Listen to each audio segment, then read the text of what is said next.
As long as I have a bug, as long as I have a broken watch, I can probably put something together. Well, some people squash them. Mike Libby of Portland, Maine celebrates them. The guts on these insects, horological. Yeah, I take real preserved insect specimens and customize them mostly with antique watch parts.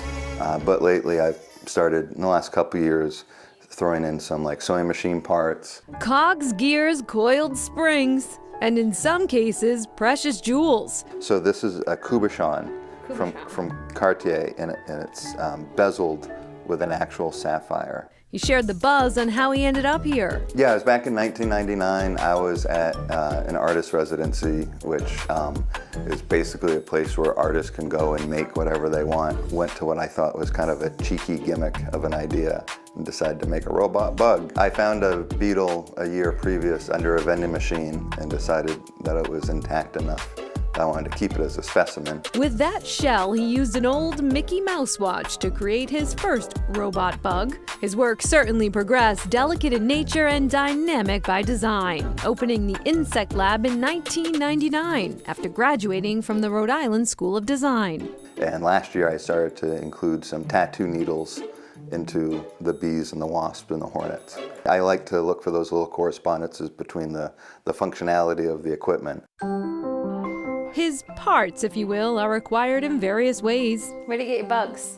There's specimen dealers. I figured as much. You Yeah. ever find one on the street still? Yeah, oh yeah. Like I had my neighbor give me a wasp. It was too small, but her heart's in the right place. Many of his customers send him a specific insect that they want to glam up. But he sent me a beetle that he remembered seeing in his father's shop when he was really young, and it was like a 35-year-old beetle. And so in that instance, that person giving me that specimen, the actual bug, the actual specimen itself had like emotional significance. The tiny nature makes for a tough job. It's a pain.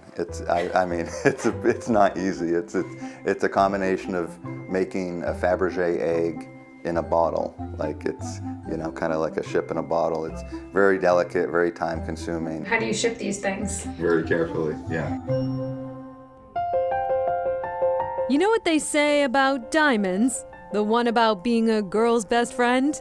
That may never change, but the way they go from this to this is evolving. It's funny because when we were launching the idea of our business together, we sat around our dining room table trying to decide how we would fit into an area where there are so many well-established and beautiful jewelry stores. A social setting where we meet with people and we talk to them and we share space. You will not find cases full of sparkly baubles inside Tesoro Boston and Middleton. Okay, a couple. But what you will find is a custom-made jewelry bar, a place where conversation leads to design, leads to a unique setting for you and your diamond. What we really wanted to do is we wanted to listen, hear what the customer had to say.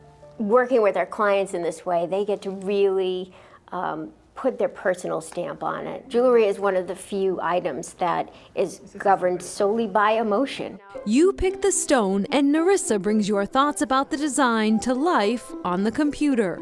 Or even down to the skin tone. You can see what the ring might look like on your hand. A slightly darker skin tone or a painted fingernail. Wow. We actually have the option to do that.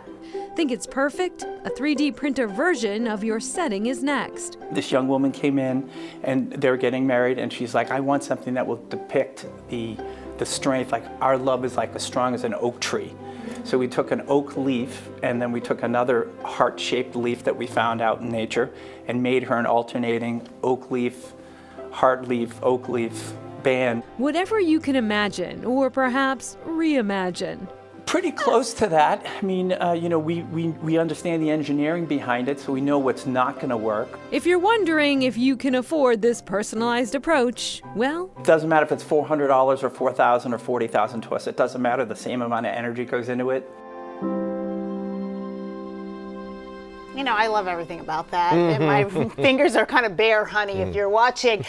David grew up in the diamond industry, and he spent his career buying, selling, and working with major brands such as Vera Wang. I hope Steve is not watching. Back to Mike Libby for a moment, our insect artist. Some of his art's actually currently on display at the University of New England Art Gallery. That's in Biddeford, Maine. It is there through early February. All right, still ahead, a sneak peek at holiday lights.